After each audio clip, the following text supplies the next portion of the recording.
Hey, so Easter was 2 weeks ago. Hard to believe that it's already been a couple of weeks. And on Easter, the thing that I said to us was that Easter is an invitation to look again at your life.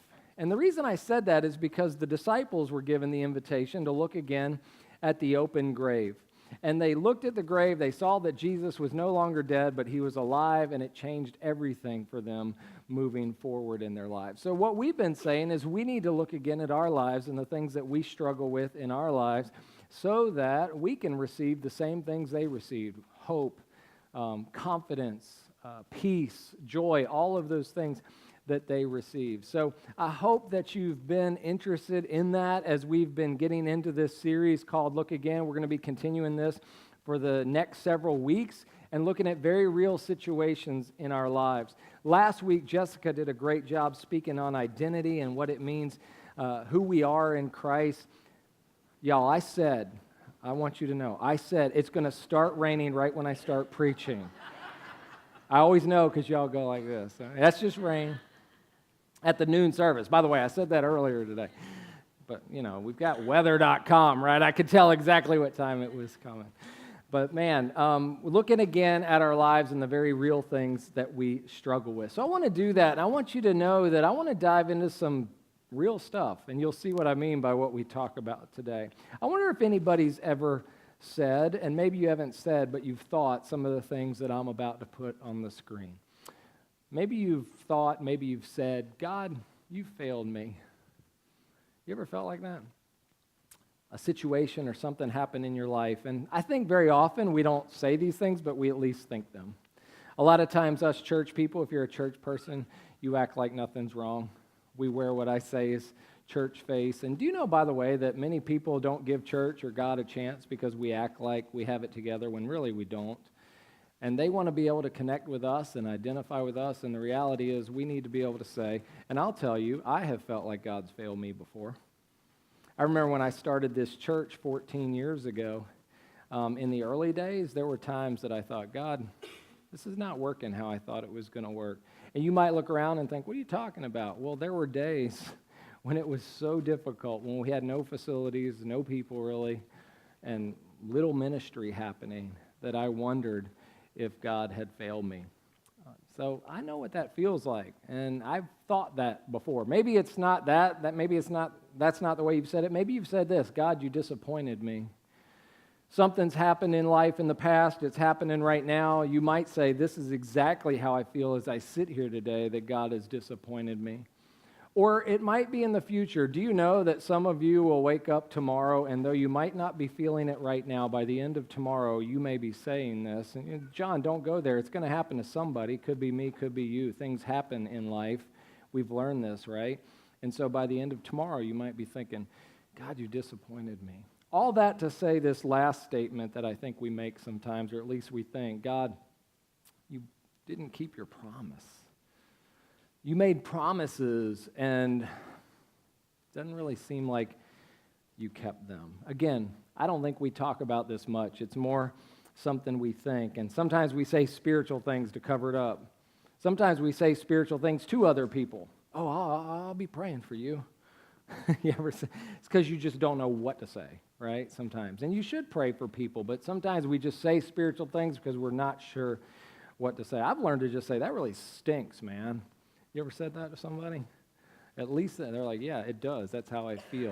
And then maybe follow that with, I'll also be praying for you, and then really pray for them. I think deep down inside, a lot of us feel this way, even if we haven't said it. And all of that leads me to say, what this does to us is it makes us feel like we can't trust God. Maybe you're here today and you don't feel like, even though I know you're in church and I know we're talking spiritual stuff, but sometimes we don't feel like we can trust God. Well, John, what reasons? I mentioned one of mine about starting this church when it was difficult. It could be a number of things for you. Maybe you lost a job recently. I don't know. And you're like, man, I just don't feel like I can trust God because I really like this job. I wanted this career. I wanted whatever. For whatever reason, it hasn't worked out. Maybe it's a career you don't like. Maybe you're in this situation where you're like, how did I get here? Have you ever felt like you're in the middle of something and you're just like, how did I get here and how do I get out of it?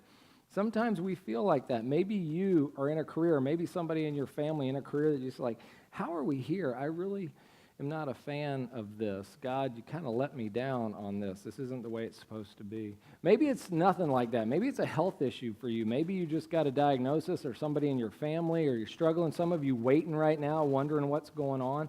I lost my hearing in my right ear this past year, and for me, that kind of health issue has been really kind of life-altering in some ways. I've had to learn to adjust, and that's nothing compared to some of the things that you guys are going through or some of your loved ones are going through. And it's just like, God, aren't you supposed to be a healer? We talk about that. Aren't you supposed to? I prayed for my healing, by the way, for my ear. It didn't happen. But I prayed for it, and I continue to pray for it at times. And we struggle, though, because we're like, God, aren't you supposed to keep your promises? Can I get real with you guys? Like, do you know that there are people in our church community, young couples, who can't get pregnant, who really want to get pregnant? Or maybe you're not a young couple anymore, but you were like, I've been there. I never realized how difficult that was, because for Shauna and I, that didn't happen. And I realize as I say that, you're like, yeah, well, it's happening to me, or it happened to me, and I struggled with that. But I realize that there's so many people in our church community and the community in general that struggle with that. And you're like, I want to be a mom. I want to be a dad. Why can't this happen for us? And so maybe the reason you don't feel like you trust God, or you feel like he's failed you, or he breaks his promises, is because of that. I know I got a long list here, but I just want to talk about these things. Maybe you're in a broken marriage, a struggling marriage, or a mediocre marriage. Maybe you're the person in the marriage where you're like, is he ever going to come around? Is he ever going to get serious about God and faith? Is she ever going to this or that? And we struggle, and we're like, this is not what I signed up for. Some of you may be divorced or going through divorce and understand the pain of that. Do you know I've never been with a couple getting married as I've done their premarital counseling where they said, hey, by the way, in just a few years, we're going to get divorced? That never happens. Nobody says that, but do you know that happens every day, all around us, and we're surprised by it sometimes, but it happens, the pain and the struggle of that, and you go, man, God, you failed me. I thought this was it. Maybe you're here and it's not marriage at all. In fact, it's the opposite. Maybe you're single. And maybe you don't want to be single. Maybe you're like, when's it going to happen for me? When is that going to happen? I thought I'd be married by now. Or maybe you're single again for some reason. Maybe you're a single mom or dad in our church community, and you're like, this isn't what I signed up for either. Maybe you feel like you're a single mom or dad, even if you're married. I mean, all of these situations, right, make us feel like, man, God, you kind of let me down. Maybe you're a single mom, I mentioned that. I mean, single moms amaze me. Aren't they amazing? I mean, all that they do, oftentimes, their mom and dad as well. And we need to lift them up in our church community. Again, single dads as well, that can happen. Maybe it's the death of someone you love and it just disappointed you. It's like, how could this happen, God? Maybe it's a sin habit or an addiction or a struggle you have, and you thought by now, you thought by now you'd have had it conquered, but you're still struggling with it, and it's still dragging you down. Maybe it's that. I don't know. Maybe it's this or that. It's something you were hoping for and expecting, and it just hasn't happened. Maybe it's life just not turning out the way that you expected that it would or should. For all those reasons and more, you feel like this: God failed me. God disappointed me. God didn't keep his promise. Can we just own that that's how we feel sometimes? That we go through this? That if we were really honest and it were a safe place, we'd say that. I'm telling you, I'd say it. I have said it, and I've felt it before. Can I tell you something? You're in good company if you feel this way. And I don't mean just that I've felt it. I already shared that with you. But do you know that in the biblical story, countless people have felt it? One of the reasons I love the scriptures, the story in the Bible, is because I can relate to it. It's real people going through real stuff who struggle just like you and I do. So I want to bring up just one story, and not just one story, one part of a person's life. So it's not even their whole life where they dealt with these issues, just like you and I do, and see if we can find some hope in this. Because can I tell you something? You all know where I'm going with this, right? Do you really think I'm going to end this message by saying, hey, guess what? God does fail you. God will disappoint you, and God never keeps his promises? No, you know that's not where this is going. So how do we get to the point where we believe God is a promise keeper, not a promise breaker, that God is faithful, that God does not disappoint us, that he is who he says he is, and he'll do what he says he can do? How does that happen? Well, let me share this story with you. Now, in this story, if you're not a church person, man, again, so glad you're here. Even if you are a church person, maybe you haven't heard this story or you haven't heard it explained the way I'm going to explain it today. I've got to give you a little bit of context, and for some of you, it's going to jog your memory. You're going to be, oh yeah, I remember that story. Others of you are going to be like, I've never heard this before. So I'm trying to capture all that in this moment as I talk about the context. But here's the context. The story comes in the Old Testament when Israel has been freed from bondage in Egypt. All right, so they've been in Egypt for hundreds of years, and they've been freed from bondage in Egypt, and they now, after a period of time, have been wandering in the desert, all right? And there's a whole story about why they wandered in the desert for 40 years, okay?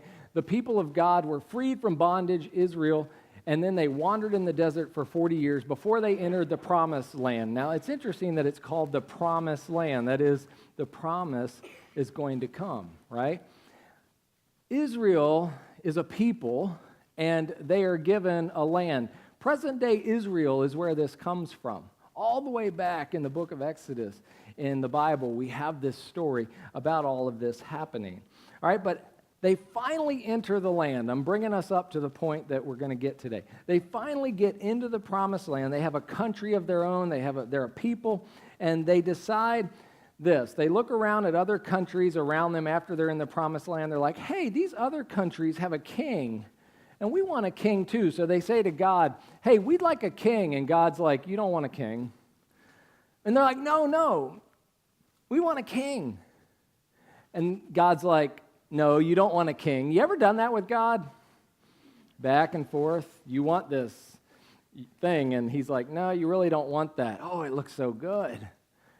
You really don't want that. But because I give you free will, okay, I'll give you a king. And so God gives them a king. He's like, again, you're not going to like it. They're going to tax you. They're going to control you. Power's going to go to their head. Things aren't going to go well, and then you're not going to like it. But okay, if you want one, I'll give you one. So God gives them a king. The first king of Israel, his name is Saul. You can read about this in the Old Testament. Saul starts out, let's just say good, godly.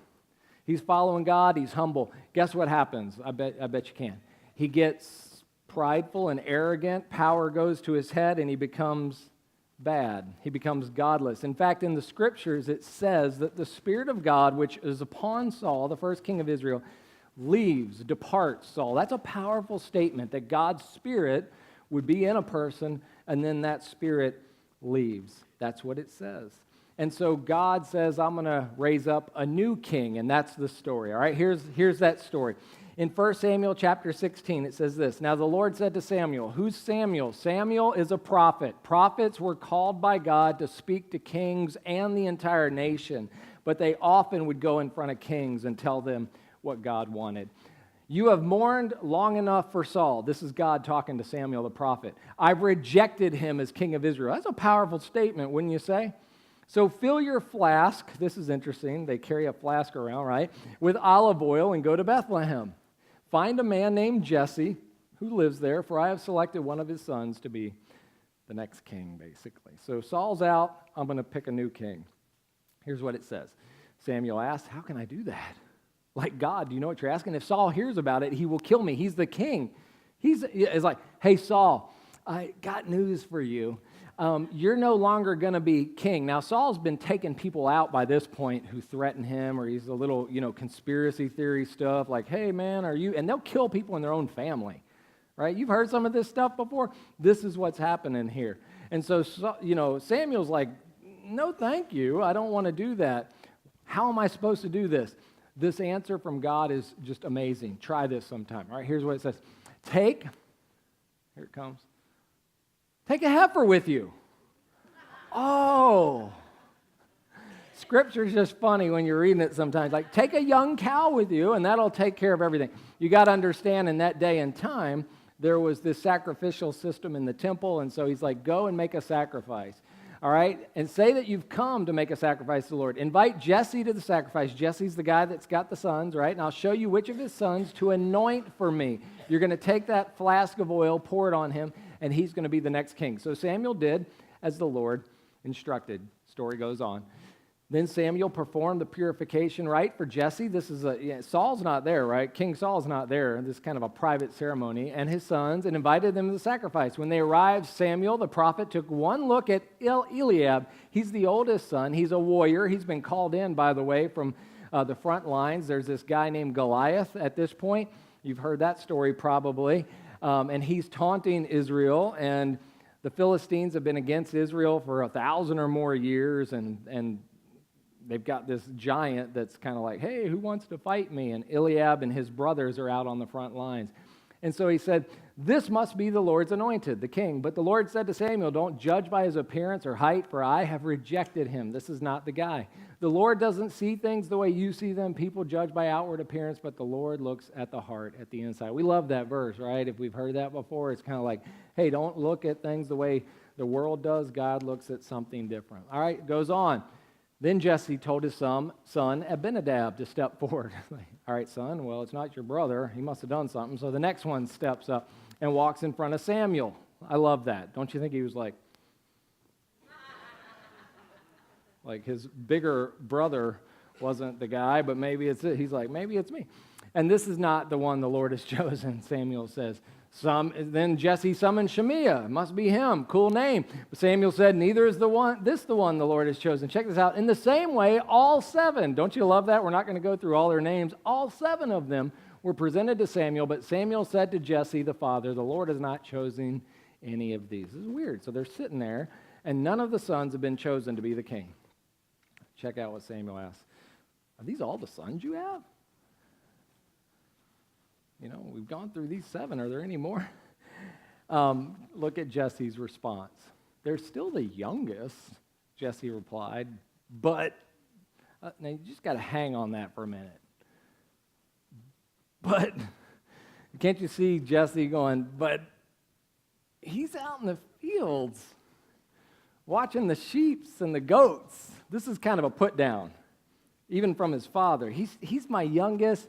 He takes care of the herds and the flocks. He's got a guitar. He's always out there writing songs. His brothers are military men. I mean, this is kind of what's... Look at what Samuel says. Send for him at once. So Jesse sent for him. He wasn't even invited. He was dark and handsome with beautiful eyes. Stop for just a moment. That's not a compliment in that day and time.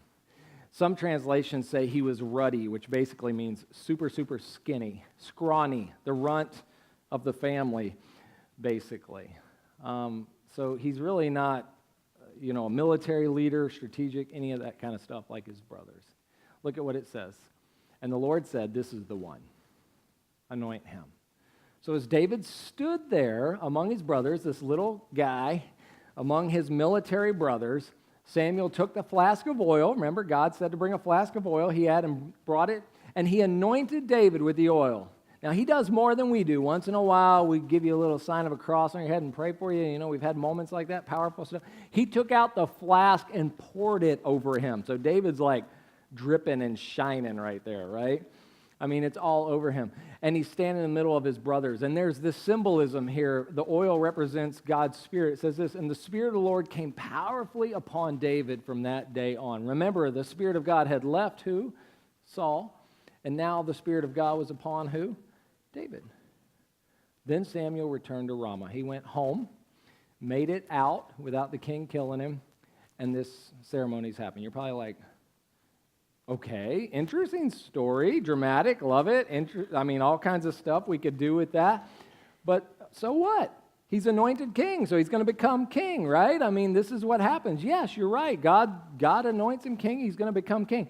God promised that he'd be king. God's going to keep his promise. But do you know how long it was before, from this moment, when he's dripping with oil, to the moment he takes the throne? He didn't walk into the throne room and take it. Guess how long it took? About 15 years before he took the throne of Judah. The kingdom of Israel had been split in two by this point. There was civil war. They weren't getting along. You ever never kind of not get along with your family? Right? So the family had split, and he took Judah, but then Israel did not recognize him as king. It took another 7 years of convincing them. 22 years. 22 years. Some of you aren't even 22 years old. 22 years before David fulfilled the promise that God had made about him becoming king. I mean, what's going on here? Why did it take so long? I mean, God made the promise, but it took a long time for the promise to be fulfilled. Not only that, can I share with you what it was like for David? David didn't go home, turn on Netflix, and watch his favorite show, waiting for the throne to become open. Do you know what happened? Saul found out about this little private ceremony. Not only that, David became popular with the people. Do you know why? He killed Goliath soon after this. God used him to kill Goliath, this little shepherd boy with a sling shot, basically, instead of, he didn't even have any armor on when he's fighting this Philistine giant. So the people were like, we don't care. He killed Goliath, and all of a sudden they start elevating him. You ever seen that? Somebody becomes popular because they do something that the people like? And so this happened. He became popular. And so Saul was like, we can't have any of this, that, and this little private ceremony. You're not taking my throne. So Saul begins to pursue David. And for 15 years before he takes the throne, 22 before he takes, reunifies the kingdom of Israel, Saul is on the run.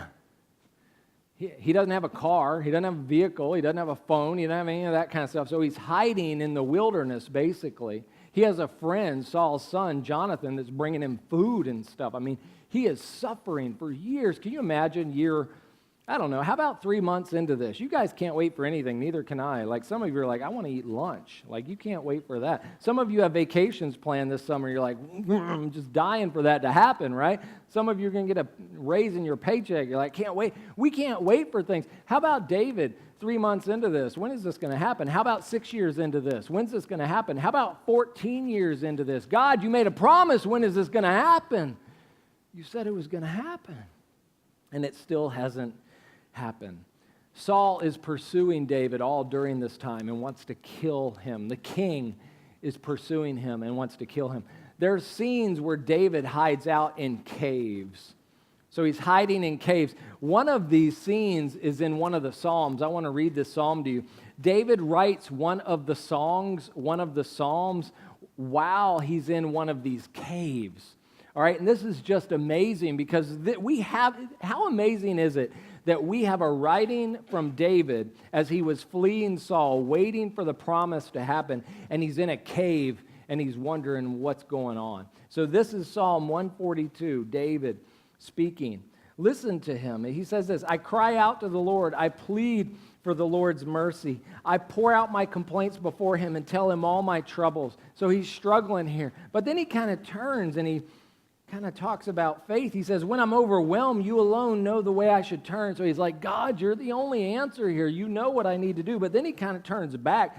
Wherever I go, my enemies have set traps for me. Some of you might feel that way. Nothing's going your way. I look for someone to come and help me, but no one gives me a passing thought. Like, nobody even cares. I was anointed to be king, and nobody even cares. Nobody's even thinking about this. They kind of gave up on all that. You know what I mean? Like, I guess that's not going to happen. Because Saul's still king 14 years later, 15 years later. But then he kind of turns again. So I will pray to you. I'll pray to you, O Lord. I'll say, you're my place of refuge. I'm in this cave, but you're my place of refuge. You're all I really want in life. Hear my cry, for I am very low. I think that's some of us today. Maybe you're here, and if you could say anything, you would say, God, hear my cry. I'm really low right now. And you're struggling right now in this place. Rescue me from my persecutors, for they are too strong for me.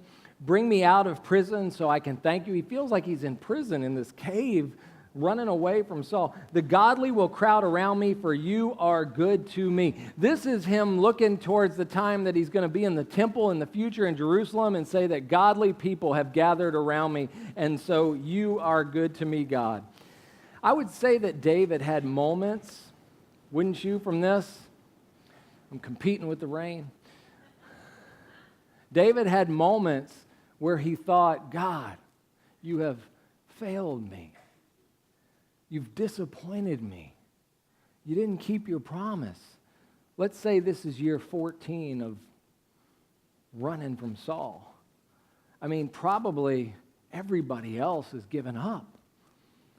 Yet here in this cave, as David prays this prayer, do you not also see, though he feels this way, though he might say this, there's also what? That turning, that seed of faith, I would call it, that seed of hope in him, where he's like, but I've got to believe. So he keeps talking about the fact that God is there and that he's going to pray to God. And because God made this promise, God is going to keep this promise. He's going to fulfill this promise. And listen, y'all, this next part is so important. Please hang with me. It's just so important. Because I think every one of us will experience times like David. Again, maybe in your past, maybe it's right here, right now, today, you would say, how did you even know to speak on this today?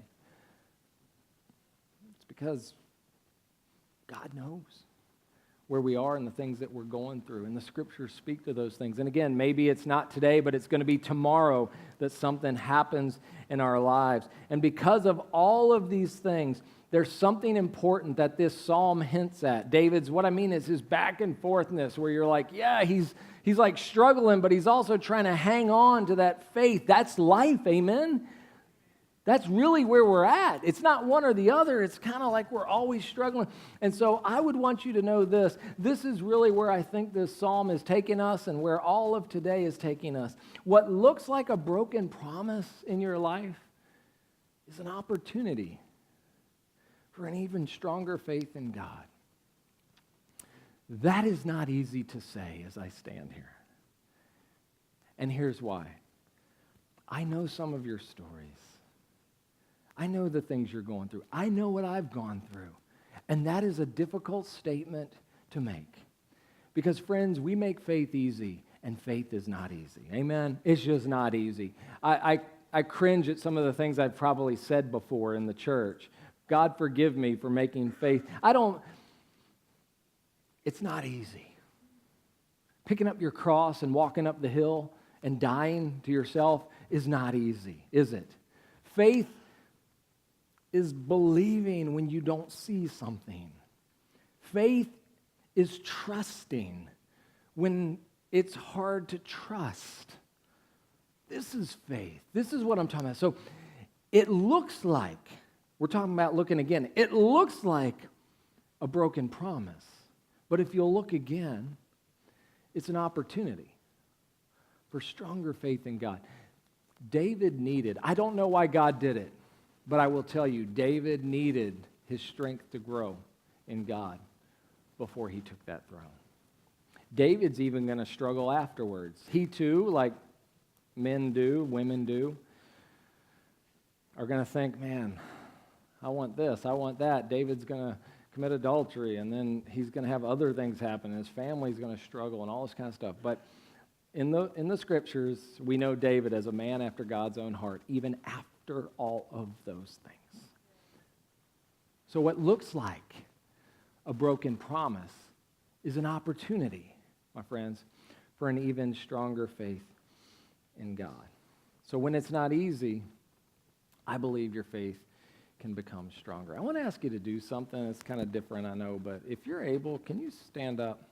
I'm just asking everybody, I'm standing, stand with me. And here's why I'm asking you to stand. One, I want you to be awake.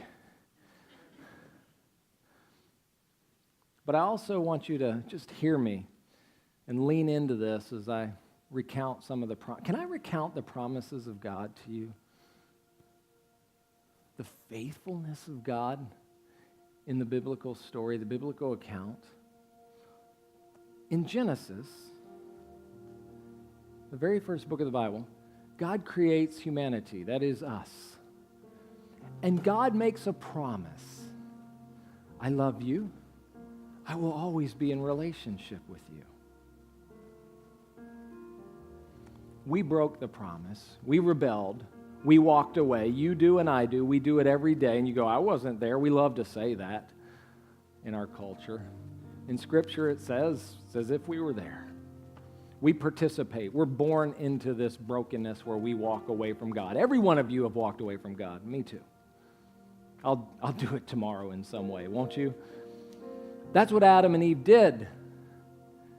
Instead of remaining faithful, they were unfaithful. Instead of keeping the promise, they broke the promise. But God made a promise that He would be in relationship with people. And so when they broke the promise, God kept the promise. He remained faithful to them. Later in the book of Genesis, God called a man named Abraham. And He said to Abraham, I'm going to use you to bless all the nations of this world, all the peoples of this world. Some translations say all the families of this world. Thousands of years ago, my friends, you're here today because of Abraham and the fact that God wanted to bless him. And so this is what God said to him. I'm going to give you many descendants. Can I tell you something? His wife was barren. She couldn't have children. He was old, it said. He was old. And so was his wife. He didn't want to say anything about his wife, but he was old. And God said, I'm a God who keeps my promises. And so He gave them children, and they had children, and they had children, and God grew this incredible nation of Israel out of Abraham, and He says, I'm also going to give you a land. We call that the Promised Land. It is Israel. And so God took them there. But can I tell you something? Abraham did not enter Israel. Abraham died generations before Israel had their land. Does that mean that God didn't keep His promise? No, it just came in later generations. Do you know that so often we are so selfish and we are such a one-generation type people? This is why I talk about the next generation and being multi-generational at Quest, is because we get so stuck on ourselves. And it's not about us, it's about the next. Sometimes God doesn't keep His promise in your generation. It might be for the next generation. So remain faithful, amen? The promise will be kept. So God gives them this land. It's through a man named Moses. The people were in bondage for hundreds of years. And God calls them out of bondage, and He brings this man, Moses, who felt like he couldn't do it, but God used him to do it. And after years of wandering in the desert, Moses and the people finally get to the edge of the promised land, and God says, this is the promised land that I promised Abraham. And God kept His promise and led the people into the land. But do you know what? I have to tell you, Moses didn't even go into the promised land. God is so gracious that Moses went up on a mountain and God said, look, I'm giving this land to your descendants. Joshua, who's been kind of under you, is now going to take the lead. And Moses, it says, his eyes close on that mountain. He dies. But God is so gracious to show him what's to come for His people. God kept His promise. He led them into the promised land. And when they got there, we went through some of the stuff about the kings and things like that. That's some of the stuff that happened while they were in the promised land. But for generations, you should know, they went back and forth about following God. They followed God, then they didn't follow God. They followed God, then they didn't follow God. Anybody in the house feel like you've ever done that? That's my life. They followed God, then they didn't. Do I want to follow Him today, right? They walked away. And when they walked away, every time, God remained faithful. When they walked away, He walked toward them because He made them a promise that He would never leave them. He would never forsake them or abandon them. God sent prophets. One of them was Samuel. There were many other prophets. You can read about them. They're at the end of the Old Testament. When you read that, you're like, man, what the heck was going on? Read the prophets. It's basically them saying, come back to God. Because, see, the people had left God. He gave them this land. He made them these promises. He said, I'll never abandon you. I'll never leave you. Yet they kept leaving Him. So God used prophets to call them back. And the prophet said, God is enacting a plan of rescue for you. When there was no other way, listen, when humanity had totally abandoned God, God enacted His plan of rescue. God himself came in Jesus and said, I made a promise to you that I would always love you and I will always be in relationship with you. So I'll come myself and show you that I mean it. And so Jesus came, and he came as a baby, and we celebrate that at Christmas, and then he lived and he died, and then at Easter we celebrate the fact that he was raised from the dead so that we could be in relationship with God, because God made a promise. And my friends, God always keeps his promises. God kept his promise.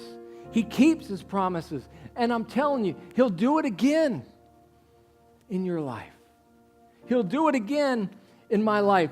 So if I could say anything to you, hang on to God. Hang on to his promises. They are coming true. The promise is on the way. Our God is a promise keeper. He's not a promise breaker. You hear me, church? Our God is a promise keeper. He's not a promise breaker.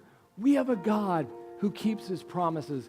Can I challenge you? Whenever you're struggling, it might be now, it could be tomorrow, maybe it's been in the past. Whenever you're struggling, say this: God, we're in the meantime right now. This is the meantime. You know, in stories it says, in the meantime. It means something hasn't happened yet, but in the meantime, you're in the meantime of God coming and then coming again. In Scripture it says he's going to come again. Some of us, maybe the answer will come in this life. I don't know. Some of you, it may not. Some of us will open our eyes after they've closed for the last time. We'll wake up and guess what? We will not be in the meantime anymore. God will keep his promise. God will keep his promise. God will keep his promise. Let's pray.